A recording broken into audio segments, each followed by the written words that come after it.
Dating செய்வதற்கான எளிய குறிப்புகள். 1. பெண்களிடம் சுயமரியாதையாக பேசுங்கள். பெண்களை அவதூறாக பேசாதீர்கள். கொச்சை வார்த்தைகளை பயன்படுத்தாதீர்கள். பெண்கள் முன் கொச்சை வார்த்தைகளை பயன்படுத்தாதீர்கள். எந்த ஒரு பெண்ணும் எந்த ஒரு ஆணும் ஒரு உறவில் தனக்கென சுயமரியாதை மற்றும் தனக்கென ஒரு மதிப்பை வைத்திருக்க வேண்டும் என்று விரும்புகிறார்கள். அவங்க சுயமரியாதையை குறைக்கிற மாதிரி நீங்க நடந்துக்கிட்டீங்கன்னா, அவங்க சுயமரியாதையை குறைச்சி நீங்க பேசுனீங்கன்னா கண்டிப்பா உங்களோட பேச மாட்டாங்க. 2. அனைத்து பெண்களையும் நன்றாக நடத்துங்கள். குழந்தை போன்று நடத்துங்கள். ஒரு உறவில் நீங்கள் முன்னெடுத்து நடத்துங்கள். மற்ற அந்நியர்களிடமிருந்து மற்ற பிரச்சனைகளிடமிருந்து அந்த பெண்ணை பாதுகாக்க வேண்டும். அது உங்களுடைய கடமை. 3. சரியான காரணத்துக்காக வெளியே கூட்டு போங்க. நீங்க ட்ரெஸ் எடுக்க போனோம், இல்லைன்னா தலைவரோட படம் பார்க்க போறீங்கன்னா, ஏதாவது நீங்க எங்கேயாவது வெளியே போறீங்கன்னா மட்டும் அவங்கள கூட்டு போங்க.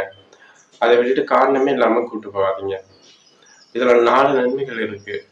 1. இதுக்கு மேல உங்களுக்கு பேச தெரியும்